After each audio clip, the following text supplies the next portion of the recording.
Hey, Boaz here with Next Pittsburgh. We're here in Latrobe at St. Vincent College to go behind the scenes of their Basilica to explain some of the history of this amazing structure. We've got Guy here who's the archivist, and this building, they started work on it in the 1890s. Is that right? That's correct. The ground was broken in 1891, and the actual construction began in 1892. And in the corner here, we have the corner stone, which is made out of sandstone, which came from a local farm. And the date of 1892 is the bricks, you'll see, have an orangish type of color to them. And they were actually formed by the monks here on campus, on site. They used the clay, which had an orange tint to it. So that's why it has that orange cast. And when they knew they were going to build this wonderful church, they actually stockpiled well over 1 million bricks in preparation for the building. Well, should we head inside? Sure. Oh wow, what a grand space. And it's hot out there today, but it feels nice and cool in here. It is. The church is not air conditioned, but we do have fans running during the summertime. These were the columns that I was telling you about, and the capitals on top of each column were also hand carved. They were originally just blocks of stone, and the sculptor Vitalis from Poland, he was on a platform and he carved each one of these So when they were built, it was just a block of stone at the top of the column, and he just carved them in place. in place. Yes, he did. There's no room for a mistake there. No, and they were so identical. I don't know how he did it, but it's amazing. And I see Father Vincent Crosby over here. Father Vincent's a monk here at St. Vincent Archabbey College, and I'll let Father take over here. Well, thanks so much for agreeing to show us around, Father Vincent. I appreciate it. Very proud of our church and always happy to share it with anyone that shows an interest in it. I'd like to begin here at the baptismal font. When we renovated the church, we decided to give the font a more prominent place. If you look at the floor around the font, it is an example of something that we encountered in the renovation of 97. And that is, anytime we made a change in the physical elements of the church, we exposed bare floor. And so here, all the rest of the mosaics in the floor are 100 years old. So how are we going to match them? Fortunately, we were able to find a source, and that was in Pietrasanta, Italy. And I took samples of the tiles over there with me, along with pictures of the decorative patterns, found the right person. They exactly duplicated them. It's wild. So show me where it ends. This is all new from here in. This is old. It really is uncanny. I mean, it's really looks exactly the same. All these stained glass windows were created in Munich and brought over here. There are examples of painted stained glass. And the series in the nave itself, which is this part of the church, are all stories of the life of Christ, beginning with his birth and ending with his ascension and transfiguration and ascension. We're passing through the area called the nave, which is where the people sit. And the word nave comes from the Latin word for ship, because it was understood that as the people sat or stood in this part of the church, they were in kind of a ship that was making its way slowly toward heaven. And, we even call the church itself a ship. It's moving in a certain direction. And we hope that that back wall in the apse sort of allows the people to envision that sense of moving from time into eternity. And how long have you been here? 57 years. Wow.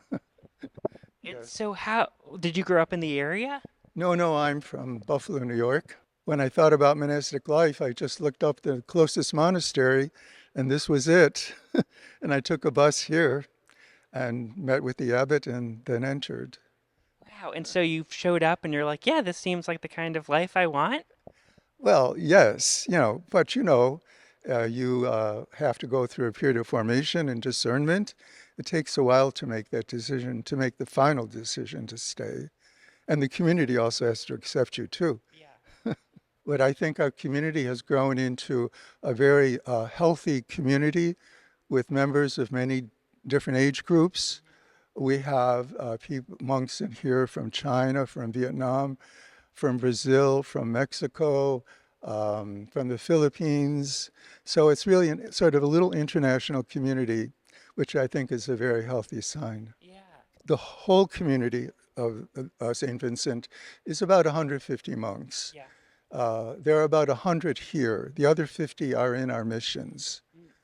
So all over the world.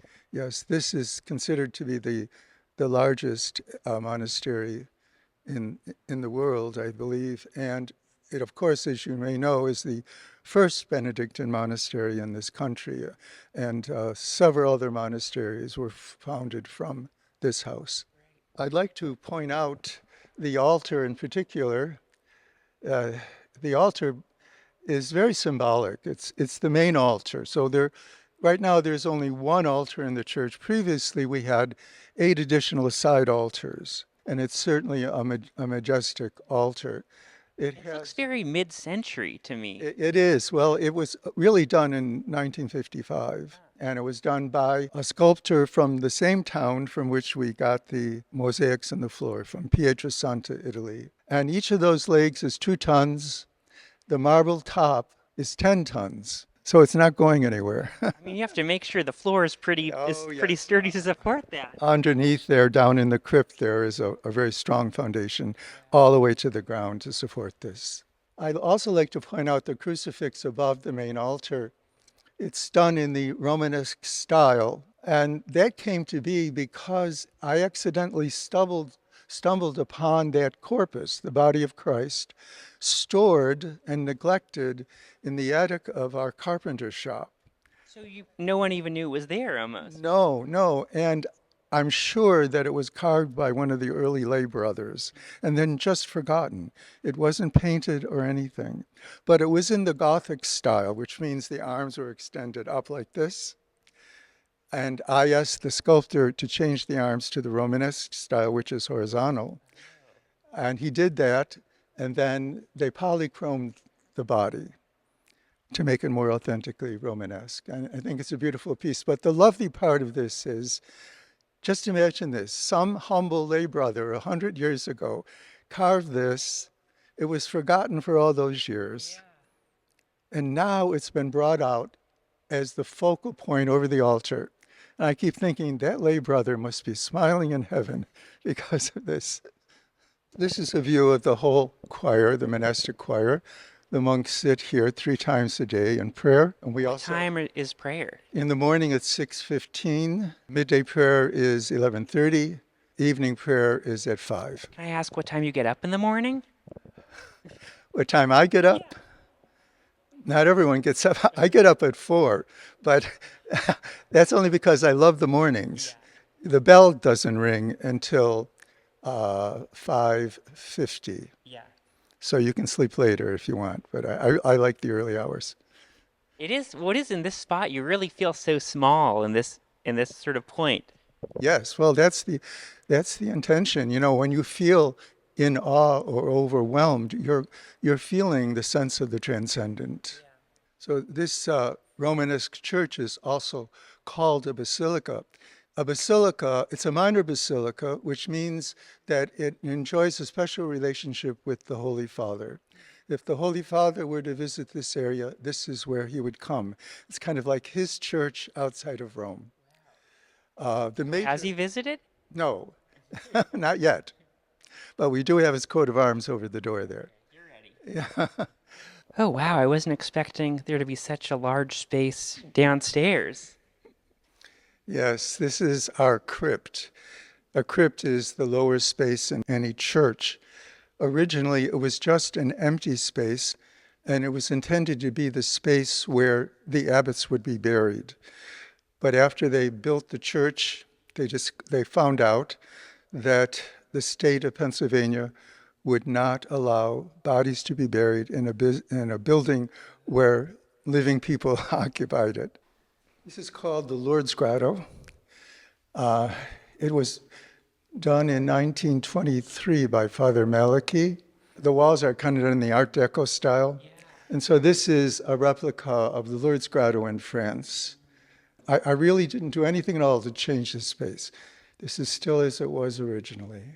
Well, thank you so much for the tour, Father Vincent. This was really enlightening and really beautiful.